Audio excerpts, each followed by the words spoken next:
Speaking to a group of Israeli military veterans in 1971, Moshe Dayan, Israel's defense minister and the hero of its 1967 June war victory, triumphantly declared, in reference to the famous resort at the southern tip of the Sinai Peninsula, then under Israeli occupation, better Sharm el-Sheikh without peace than peace without Sharm el-Sheikh.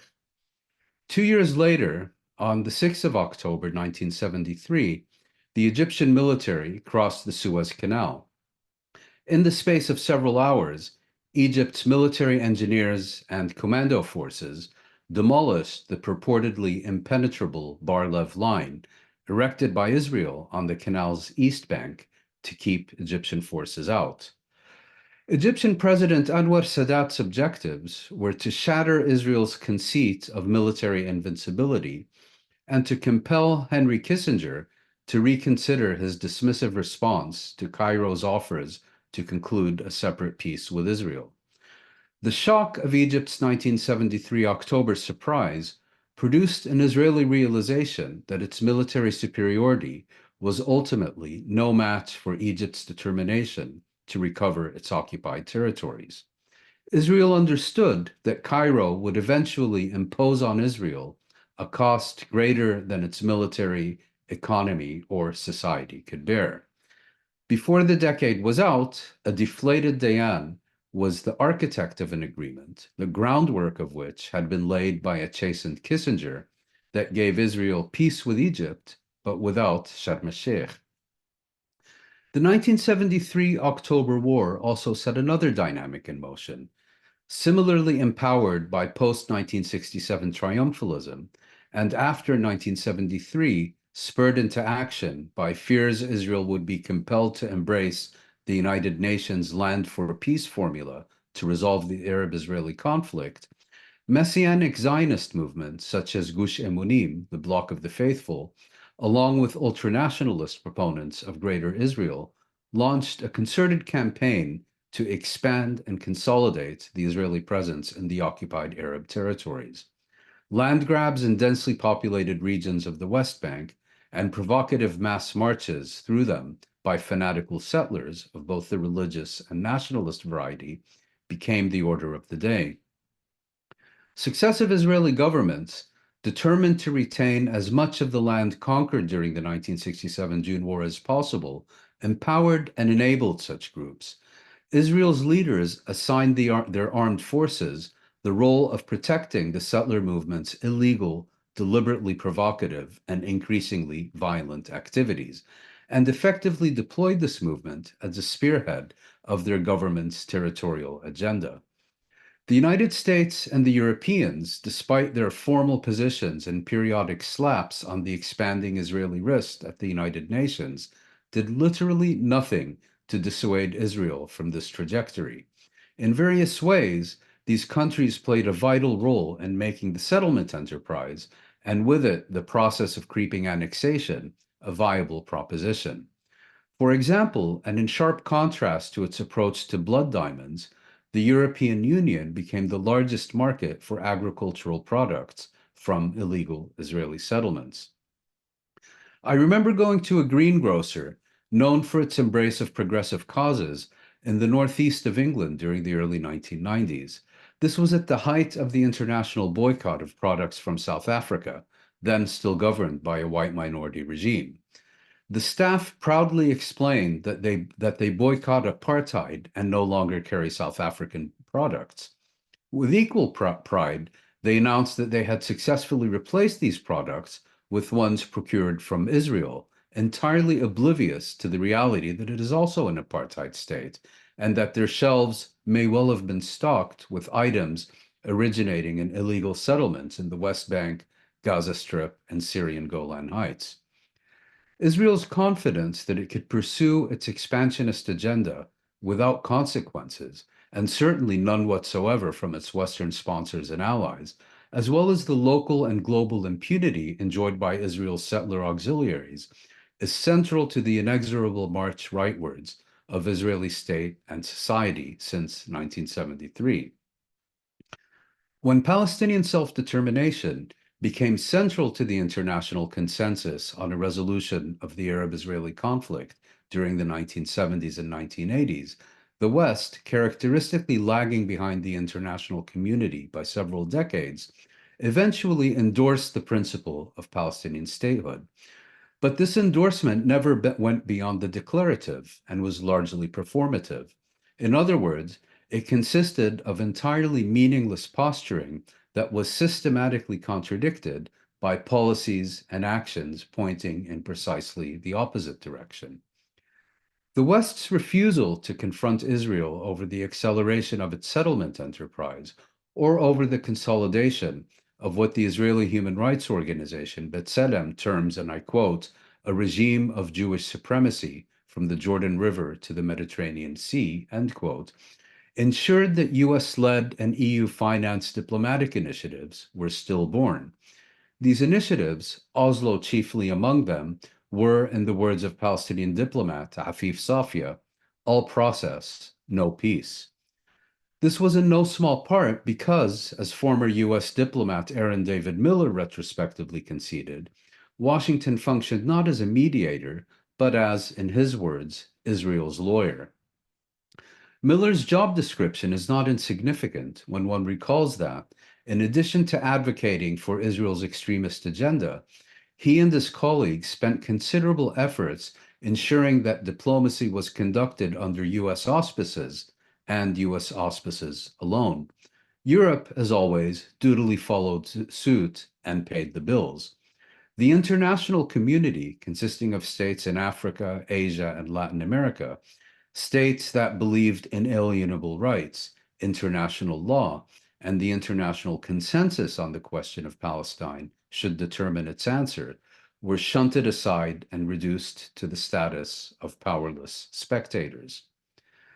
After the 2000 Camp David summit clarified that a genuinely sovereign Palestinian state on 22% of mandatory Palestine was not on the US-Israeli agenda, and the West Bank and Gaza Strip once again erupted in rebellion, Israel dispensed with even the charade of Oslo's permanent status negotiations. With only the briefest of interludes, it reverted to unilateralism as its preferred approach. Henceforth, issues in dispute with the Palestinians would be resolved by Israel, and Israel alone, through the application of naked force and power, and on terms determined solely by its strategic objectives. This was particularly evident in the Gaza Strip, where under Ariel Sharon, Israel categorically refused to coordinate its 2005 disengagement with the Palestinian Authority. Israel did so, moreover, in the full expectation that the territory would come to be dominated by Hamas, furthering Israel's goal of Palestinian fragmentation. Once Hamas did seize power in Gaza in 2007, this served as a pretext for Israel to tighten its punishing blockade and for periodic military campaigns, termed mowing the lawn, by Israeli planners.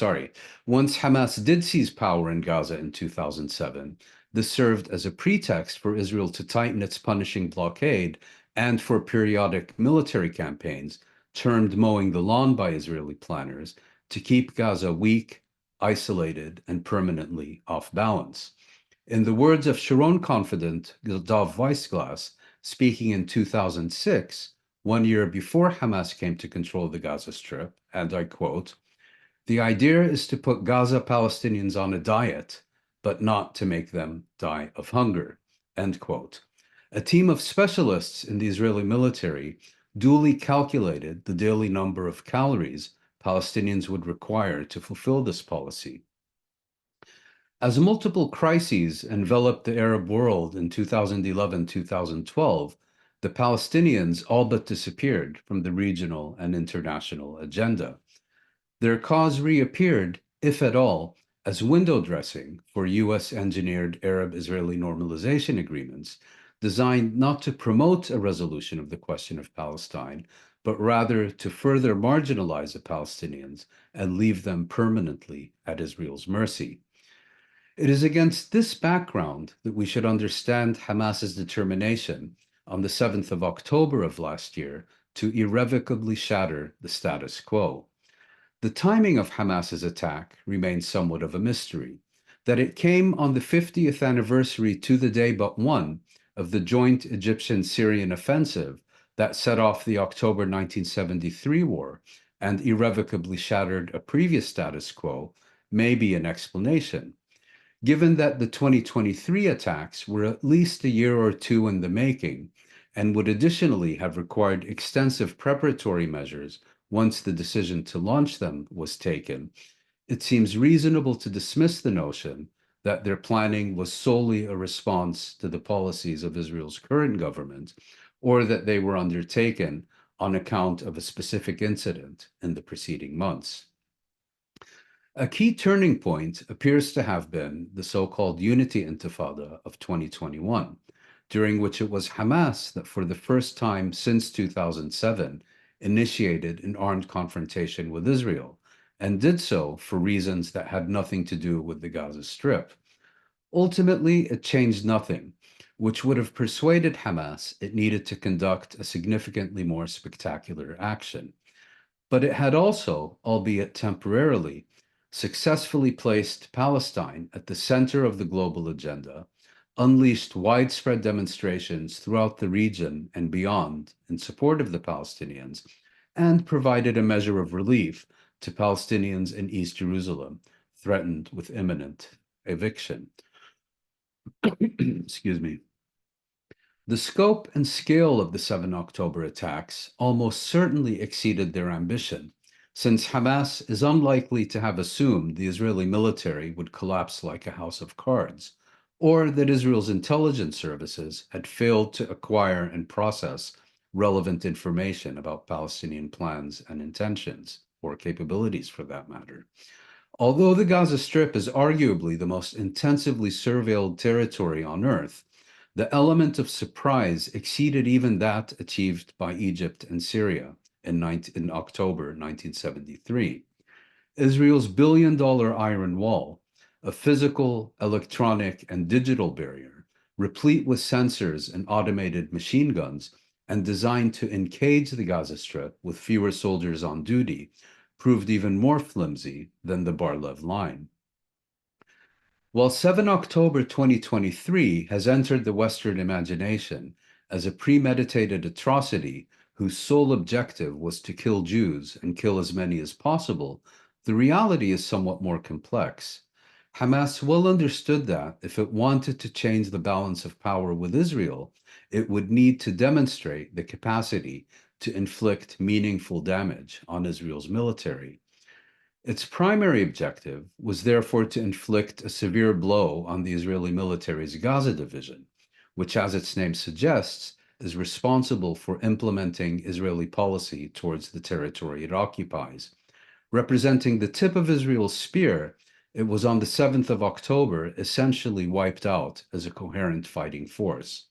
Hundreds of soldiers and officers were killed as multiple bases were overrun, many more were wounded, and dozens taken prisoner and spirited to prepared facilities in the Gaza Strip. Separately, Palestinian units infiltrated and seized control of multiple population centers in the so-called Gaza envelope, an area in southern Israel larger than the Gaza Strip itself. In these locations, Hamas, Islamic Jihad, and other Palestinians also came into direct contact with civilians. Hundreds were killed, many more wounded, and perhaps 100 taken to the Gaza Strip as hostages. According to figures released by Israel, the scale of civilian casualties was more than double that of its military ones. As demonstrated most prominently during the Second Intifada, Hamas is not averse to targeting civilians, and claims that such attacks violate its moral code can therefore be dispensed with. That unarmed civilians were killed not only in situations of crossfire or by Israeli forces using the same tactics to reconquer Israeli towns it habitually employs against Palestinians, but primarily and often deliberately by Hamas and other Palestinians in significant numbers, and in some cases massacred, appears indisputable. At the same time, the narrative of Palestinian Einsatzgruppen rampaging through southern Israel on a single-minded mission to spill Jewish blood also falls short.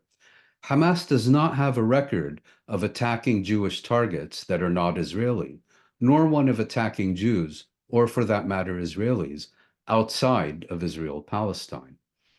It should be noted that, as a matter of record, not only the Palestinian Authority, but also Hamas have called upon the International Criminal Court to investigate all allegations of criminal activity. Israel, supported by the United States, and what could be more redundant than the phrase Israel supported by the United States, reject such investigations as a matter of principle.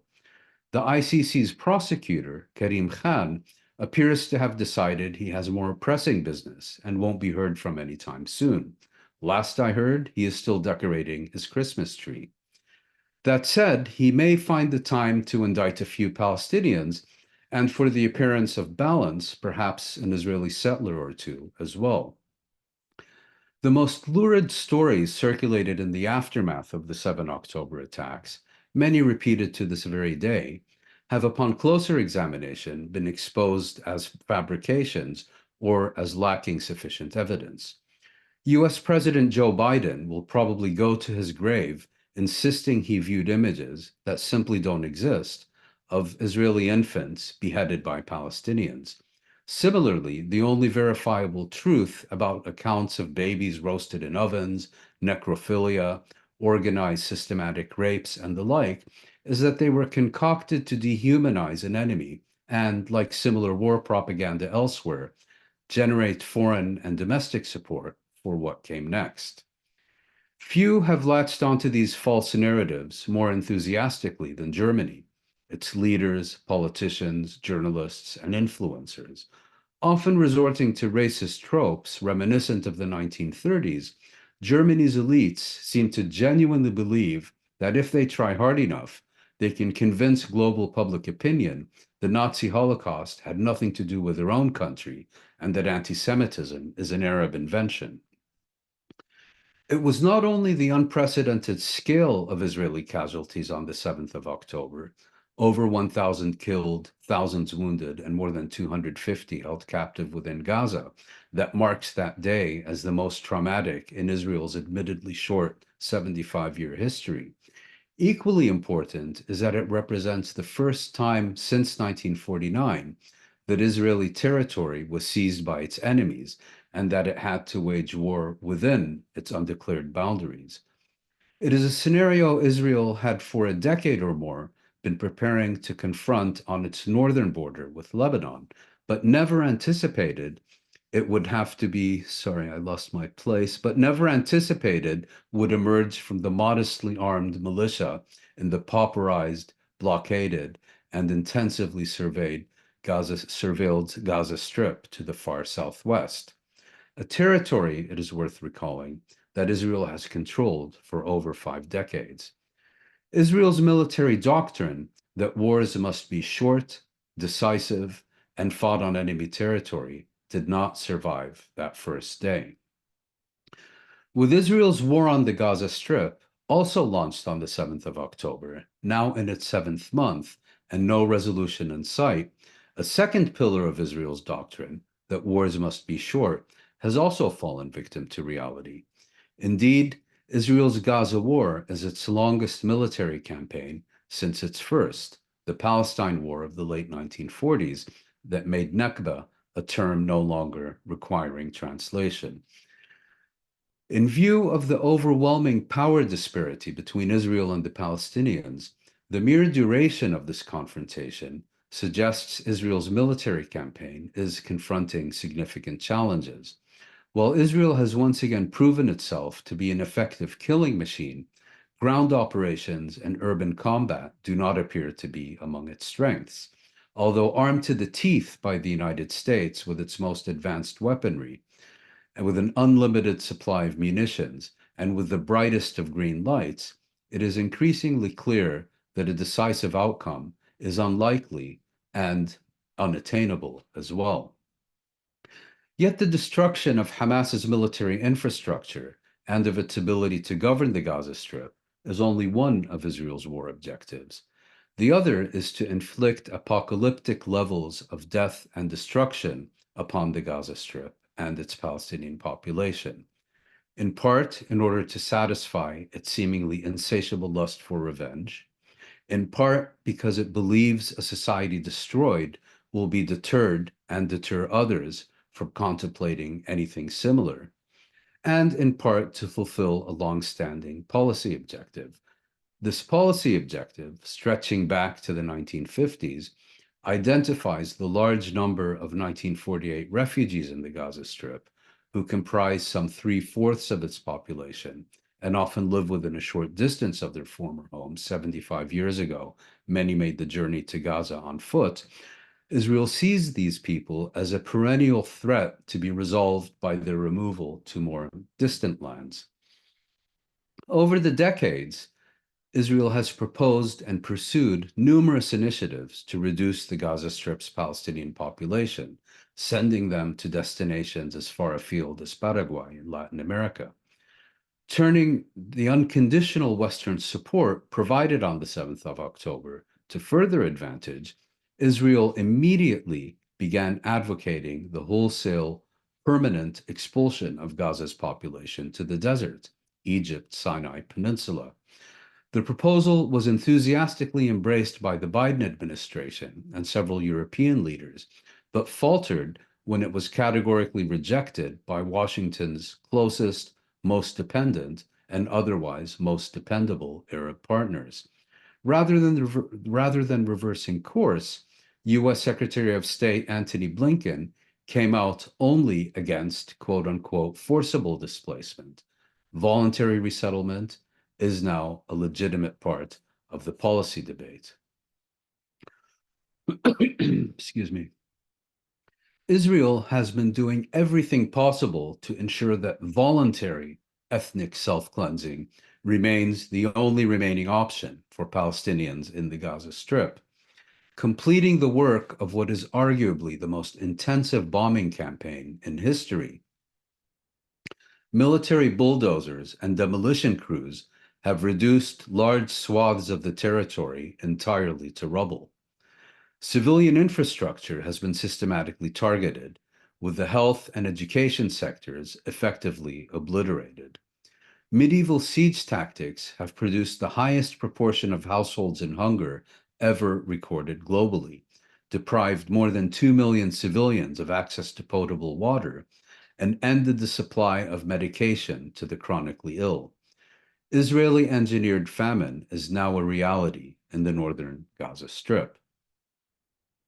Giora Eiland, a retired Israeli general, former national security advisor, and advisor to the current Israeli government, has been enthusiastically saying the quiet part out loud in his column for the Israeli newspaper Yediot Ahronot, rejecting the concept of civilian non-combatants and admonishing against a campaign focused on Palestinian military capabilities as being too lengthy and too costly. He consistently promotes calamity and cataclysm. On the 29th of October, for example, he urged Israel to inflict, and I quote, not only destruction in Gaza City, but a humanitarian disaster and absolute governmental chaos. I repeat, a humanitarian disaster and absolute government chaos. Only that outcome, Eiland continued, the complete destruction of all systems in Gaza and desperate distress will bring about victory, end quote. On the 19th of November, he exhorted the government to reject foreign entreaties to allow food, water, and medical supplies into the Gaza Strip, emphasizing, and I once again quote, severe epidemics in the southern Gaza Strip will bring victory closer and will reduce the number of IDF casualties, end quote. Not quite an army radiating confidence in its fighting abilities, or for that matter, the most moral army in the universe.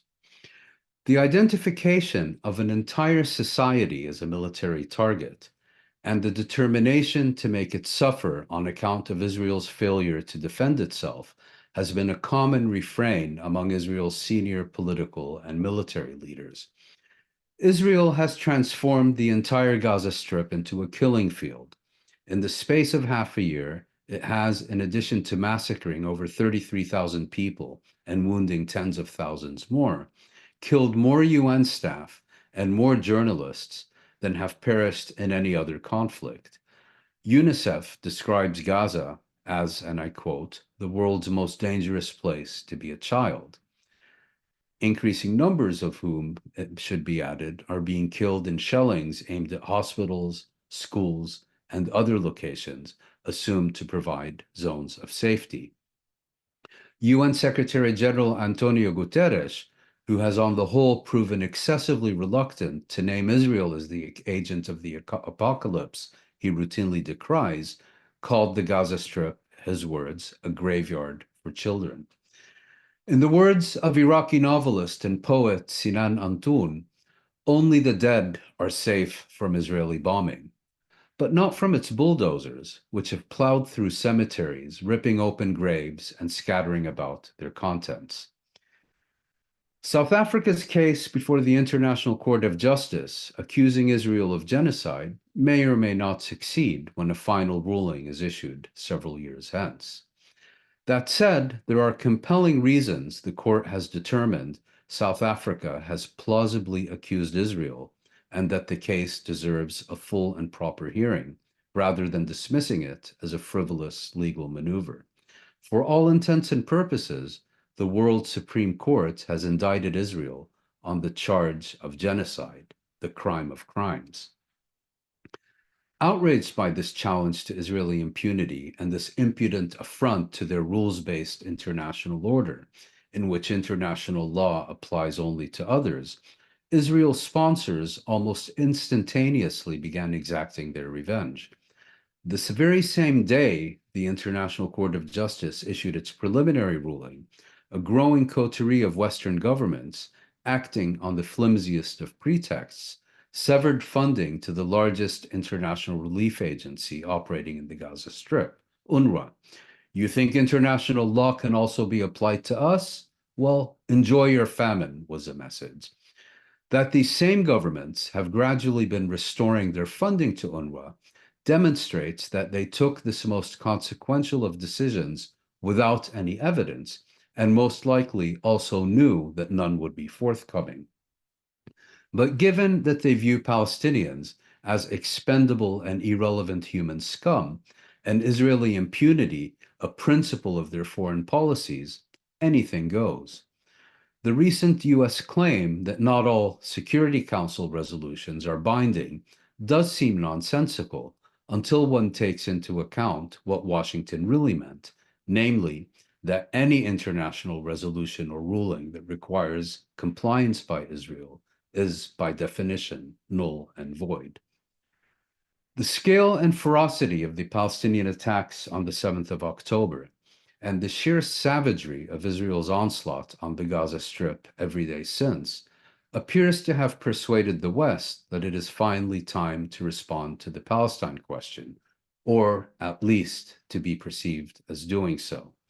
With the US once again in the lead, Biden and Blinken lose no opportunity to confirm their commitment to a two-state settlement. Yet they are once again engaged in meaningless posturing, diversionary charades, smoke and mirrors.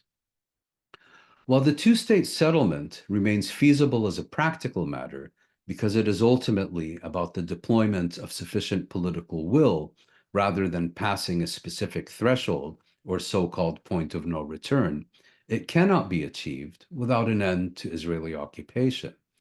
And more than half a century of experience has conclusively demonstrated that the West, and Washington in particular, is simply not prepared to adopt the policies required to bring this about. Even today, the Biden administration's political horizon is a resumption of the Oslo process, which formally expired last century and which pointedly refrained from identifying a Palestinian state as an objective. Rather, the illusory promise of such a state is the cosmetic facade for continued complicity in genocide and the Trump Biden project of Arab-Israeli normalization at the expense of Palestinian rights. Were Moshe Dayan still around today, he might once again be chastened by the high price of Israeli hubris and its dealings with its adversaries. But he would also remind us that a key reason Israel returned the Sinai Peninsula to Egypt was because doing so gave it a freer hand to tighten its grip over the remaining occupied Arab territories. If Dayan would nevertheless have concluded that it's time for Israel to cut its losses, withdraw to the 5 June 1967 boundaries, and peacefully coexist with the Palestinian people, those who today sit in his chair have a very different agenda, and they're moving in exactly the opposite direction. Determined to make the maximalist aspirations of Gush Emunim and the ultranationalists a reality, they proceed as if Israeli impunity has been inscribed into international law and are determined to bring matters to an apocalyptic conclusion. Better Kiryat Arba, the fanatic Israeli settlement in Hebron, without peace, than peace without Kiryat Arba, would they say. The problem for Israel is that while its allies in the West may prefer a policy of vocal support or passive acquiescence regarding its policies, its actions have convinced a growing number of Palestinians, Arabs, and indeed freedom-loving people around the globe that while peace with Israel may still be possible, it is no longer desirable. Coexistence with a genocidal, irrational apartheid state that consistently seeks to resolve political challenges with overwhelming violence and responds to failure with only more force is a proposition with diminishing purchase in the region. The more so, given that irrespective of what happens to the Gaza Strip, Israel's vulnerabilities were on the 7th of October, 2023, irrevocably exposed. Thank you very much.